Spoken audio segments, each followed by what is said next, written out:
गीता अध्याय 5 श्लोक संख्या 10। सबसे पहले संस्कृत उच्चारण। ब्रह्मण्याधाय कर्माणि संगम त्यक्त्वा करोति यः लिप्यते न स पापेन पद्मपत्रमिवाम्भसा।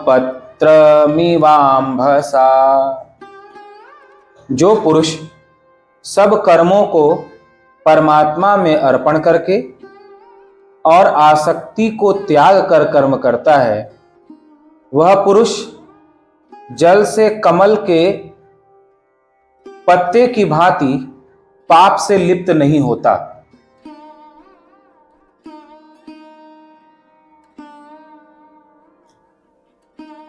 किसी उदाहरण से बात शीघ्र समझ आ जाती है। हम भी जब व्यवहार जगत में अपनी बात किसी के पास रखते हैं तो उदाहरण देते हैं कि जैसे भगवान श्री राम ने ऐसा किया अपने भाइयों के साथ, प्रजा के साथ, वैसे ही हमें भी ऐसा करना चाहिए। उदाहरण से अपनी बात को हम दूसरे तक पहुंचाने का प्रयास करते हैं। ऐसे ही भगवान श्री कृष्ण अपने उपदेश को, ज्ञान को सरल उदाहरण के माध्यम से हम सब तक पहुंचा रहे हैं। भगवान कमल के पुष्प का उदाहरण देते हैं। जैसे कीचड़ से पैदा होने वाला कमल कीचड़ के विपरीत गुणधर्म वाला दिखाई पड़ता है। जहां कीचड़ दुर्गंध से युक्त होता है, वहीं कीचड़ से जन्मा हुआ कमल अत्यंत सुगंधित होता है। जहां कीचड़ की दुर्गंध से लोग परेशान हो जाते हैं, उसकी उपेक्षा कर देते हैं, वहीं कमल का पुष्प भगवान को अर्पण किया जाता है। सुगंधित होने से उसे भगवान की सेवा में समर्पित किया जाता है। जबकि जिस कमल को हम भगवान के चरणों में अर्पित करते हैं, वह कमल उसी कीचड़ से पैदा होता है जिसको हम गंदगी के रूप में देखकर उसका त्याग करते हैं, उपेक्षा करते हैं।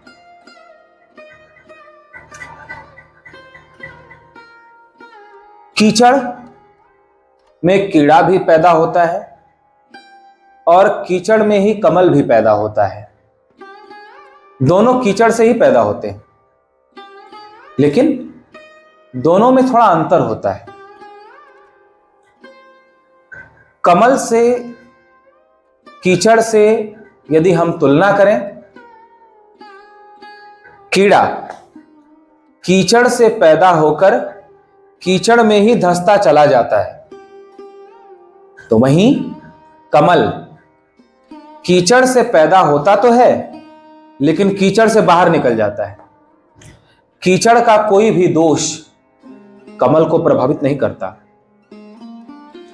जहां कीचड़ सुंदर नहीं होता, उसे देखने की इच्छा नहीं होती, वहीं कमल की पंखुड़ियां अपनी सुगंध और सौंदर्य ये दोनों ही बिखेरती हैं। उसकी सुंदरता भी मन को मोह लेने वाली होती है। इस संसार में दो तरह के लोग पाए जाते हैं। पहले उस कीड़े की तरह और दूसरे कमल की तरह। जैसे कीड़ा और कमल ये दोनों कीचड़ से पैदा होते हैं, वैसे ही हम सभी संसार रूपी कीचड़ से ही पैदा होते हैं। संसार कीचड़ है, जगत रूपी कीचड़ से हम सभी का जन्म होता है। उनमें से एक तो वे होते हैं जो जगत रूपी कीचड़ से पैदा होकर उसमें और धंसते चले जाते हैं, संसार रूपी दलदल में, कीचड़ में और धंसते चले जाते हैं। तो दूसरे कमल के समान होते हैं, जो पैदा तो संसार रूपी कीचड़ से ही होते हैं, लेकिन भजन के द्वारा, साधना के द्वारा, चिंतन के द्वारा, कर्मयोग के द्वारा, ज्ञान योग के द्वारा, ध्यान योग के द्वारा, विज्ञान योग के द्वारा धीरे धीरे धीरे धीरे धीरे धीरे धीरे धीरे बाहर निकल जाते हैं। विचार कीजिए, हमारा स्वभाव कैसा है? कीड़े के जैसा है या कमल के जैसा है? हम इस जगत से पैदा होकर फिर इसमें धंसते चले जाते हैं और धंसते चले जाते हैं और धंसते चले जाते हैं, या फिर जगत रूपी कीचड़ से पैदा होकर हम इससे बाहर भी निकलने का प्रयास करते हैं और मृत्यु के समय तक क्या हम बाहर निकल पाएंगे? ये हमें अवश्य विचार करना चाहिए। जब कमल का बीज होता है कीचड़ में, तो कीचड़ जैसा ही वो उसमें लिपटा रहता है। बीज में कोई सुगंध नहीं होती। वैसे ही जब हमारा इस संसार में जन्म होता है तो हम इस संसार के पाप रूपी, दोष रूपी कीचड़ से लिपटे होते हैं। किंतु कमल धीरे धीरे धीरे धीरे धीरे धीरे धीरे धीरे धीरे कीचड़ से बिल्कुल अपने को अलग कर लेता है। क्या हम धीरे धीरे धीरे धीरे धीरे धीरे धीरे धीरे धीरे धीरे अपने को इस संसार रूपी कीचड़ से बाहर कर पाते हैं? जहां कीचड़ में दुर्गंध है वहीं कमल में सुगंध है। क्या ऐसा हो पाता है कि भले संसार में चारों तरफ दुर्गंध फैली हो, काम की, क्रोध की, लोभ की, ईर्ष्या की, अहंकार की, झूठ की, छल कपट की, वहीं हमारे जीवन में सुगंध हो, प्रेम की सुगंध रूपी कमल हमारे भीतर खिले? क्या ऐसा हो पाया अब तक कि हम इस संसार रूपी कीचड़ से जन्मे तो, किंतु क्या कमल के जैसा हमारे भीतर दया का कमल खिला? हमारे भीतर दया की सुगंध पैदा हुई? क्या हमारे भीतर भक्ति की सुगंध पैदा हुई? क्या हमारे भीतर ज्ञान और वैराग्य की सुगंध पैदा हुई? या फिर हम कीचड़ में कीचड़ ही रह गए, कमल नहीं बन पाए? यह विचार करने की बात मानो यहां भगवान करते हैं। क्या हमारा जीवन इस संसार रूपी कीचड़ से पैदा होने के बाद ऐसा हो पाया कि लोग, जहां चारों तरफ संसार में कीचड़ है, बुराई है, उसमें से भी हमें कमल की तरह प्राप्त करना चाहे? जैसे कीचड़ में ही कमल है तो भी उसे सब पाना चाहते हैं, कमल को उसे प्राप्त करना चाहते हैं, जबकि है कीचड़ में। ऐसे ही संसार रूपी कीचड़ में रहकर भी क्या हमने अपने जीवन को कमल के जैसा बनाया है कि लोग हमें प्राप्त करना चाहे, लोग हमें अपना बनाना चाहे, लोग हमसे प्रेम करें? कमल के पुष्प को कीचड़ से निकालकर भक्त भगवान के चरणों में समर्पित कर देते हैं। यदि कमल के पुष्प में सुगंध नहीं होती, यदि कमल का पुष्प कीचड़ से लिपटा होता, वो कीचड़ से अपने को अलग नहीं कर पाता,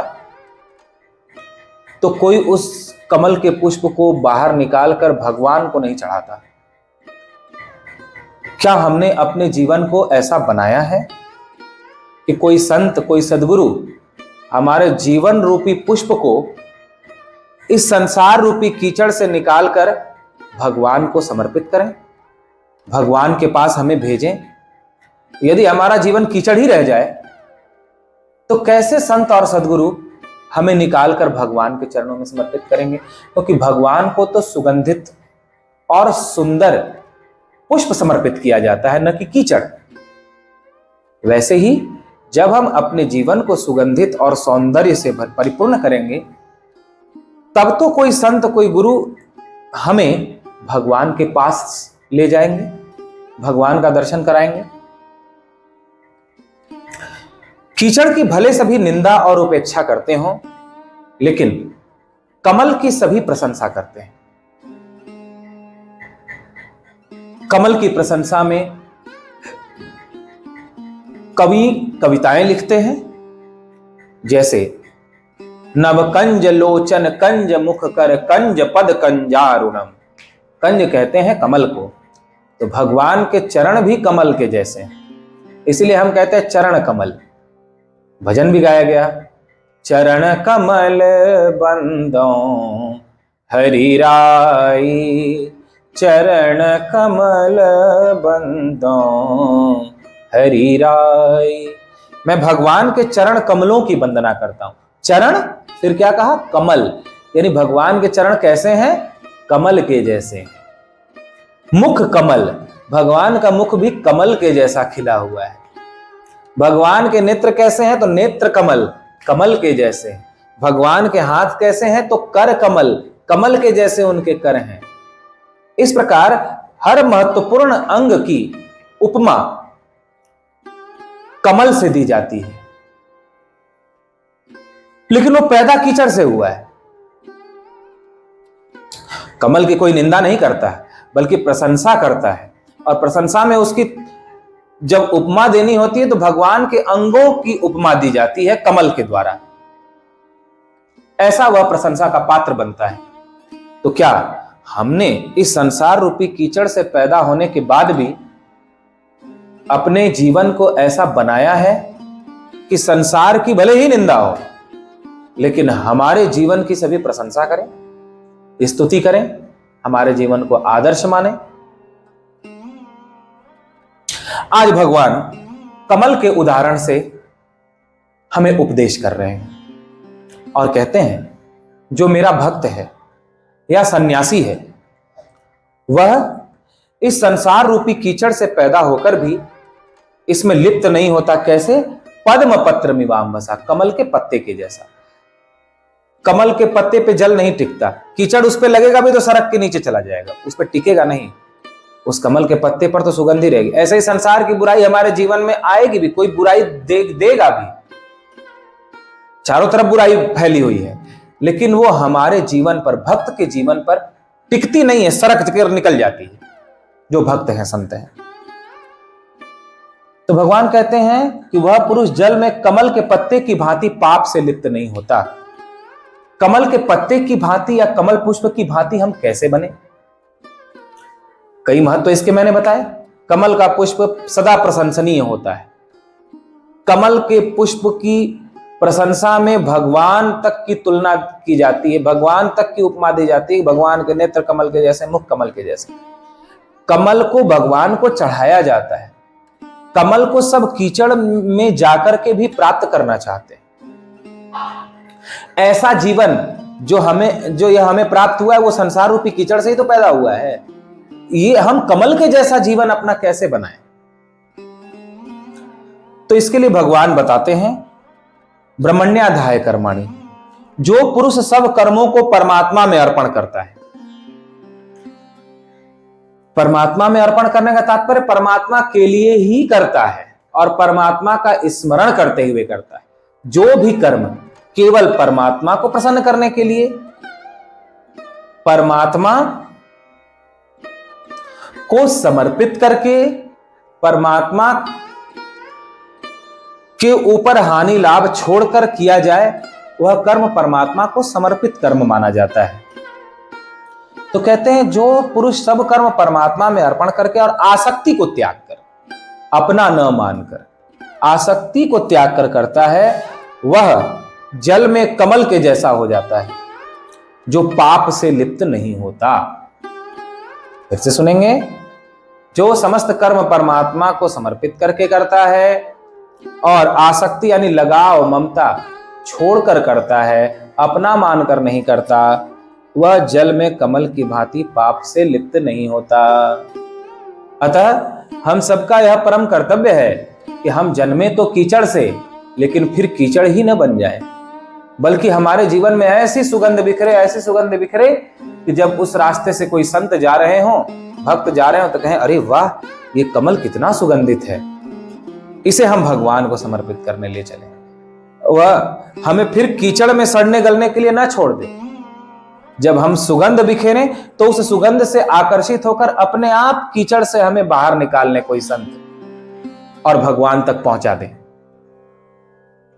ऐसा हमें जीवन बनाना चाहिए। ऐसा नहीं कि संसार रूपी कीचड़ से पैदा होकर फिर कीचड़ में ही सड़ गए और फिर इस जन्म में कुछ बने, फिर अगले जन्म में कुछ बने, फिर तीसरे जन्म में कुछ बने। ऐसा हमारा जीवन न हो जाए। इस पर हम सभी को चिंतन करना चाहिए कि हम इस संसार रूपी दलदल से कितने बाहर निकल पाए। काम एक कीचड़ है, इस काम रूपी कीचड़ से हम कितने बाहर निकल पाए। क्रोध एक कीचड़ है, क्रोध रूपी कीचड़ से हम कितने बाहर निकल पाए। हमारे क्रोध में कितनी कमी आ पाई है इतने समय में। हम लोभ रूपी दलदल से कितने बाहर निकल पाए हैं। हम राग द्वेष रूपी कीचड़ से कितने बाहर निकल पाए हैं। किसी की उन्नति को देखकर जो हमारे मन में ईर्ष्या होती है, जलन होता है, वह एक कीचड़ है। उस कीचड़ से हम कितना बाहर निकल पाए हैं और अपने जीवन में कितनी सुगंध बिखेर पाए हैं। ये हमें चिंतन करना चाहिए, रोज चिंतन करना चाहिए और कमल के जैसा अपना जीवन बनाने का हम सभी को प्रयास करना चाहिए।